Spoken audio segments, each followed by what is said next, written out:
नमस्कार दोस्तों, हमारी आज की कहानी है लालच का फल। किसी गांव में एक गडरिया रहता था। वह लालची स्वभाव का था। हमेशा यही सोचता रहता कि किस प्रकार वह गांव में सबसे अमीर हो जाए।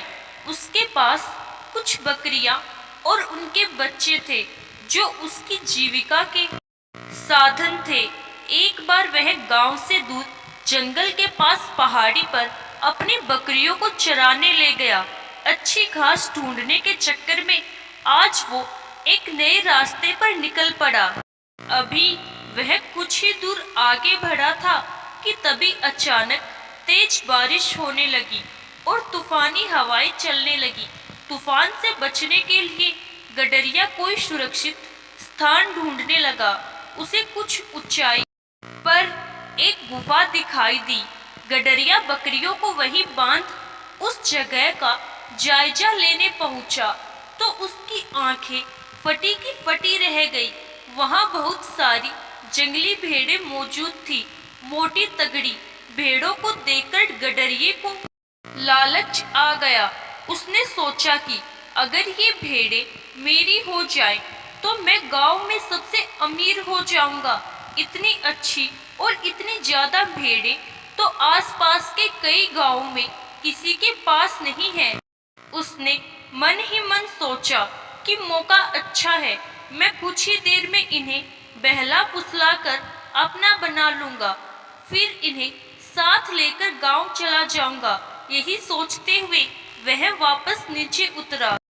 बारिश में भीगती अपनी दुबली पतली कमजोर बकरियों को देखकर उसने सोचा कि अब जब मेरे पास इतनी सारी हट्टी कट्टी भेड़ें हैं तो मुझे इन बकरियों की क्या जरूरत।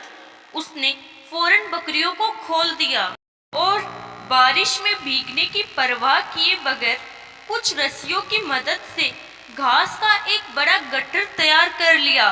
गट्ठर लेकर वह एक बार फिर गुफा में पहुंचा और काफी देर तक उन भेड़ों को अपने हाथ से हरी हरी घास खिलाता रहा। जब तूफान थम गया तो वह बाहर निकला।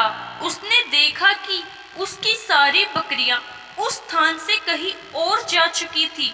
गडरिये को इन बकरियों के जाने का कोई अफसोस नहीं था, बल्कि वह खुश था कि आज उसे मुफ्त में एक साथ इतनी अच्छी भेड़ें मिल गई हैं।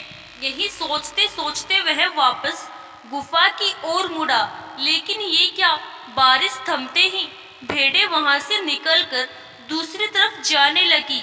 वह तेजी से दौड़कर उनके पास पहुंचा और उन्हें अपने साथ ले जाने की कोशिश करने लगा, पर भेड़ें बहुत थी। वह अकेला उन्हें नियंत्रित नहीं कर सकता था। कुछ देर में सारी भेड़ें उसकी आंखों से ओझल हो गई। तुम्हारे लिए मैंने अपनी बकरियों को बारिश में बाहर छोड़ दिया, इतनी मेहनत से घास काट कर खिलाई और तुम सब मुझे छोड़कर चली गई।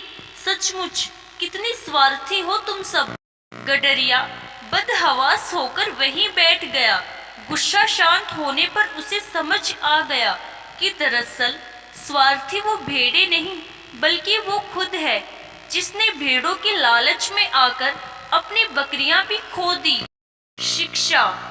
मित्रों, जो व्यक्ति स्वार्थ और लोभ में फंसकर अपनों का साथ छोड़ता है उसका कोई अपना नहीं बनता और अंत में उसे पछताना ही पड़ता है। आशा करती हूँ दोस्तों आपको हमारी आज की कहानी जरूर पसंद आई होगी। धन्यवाद।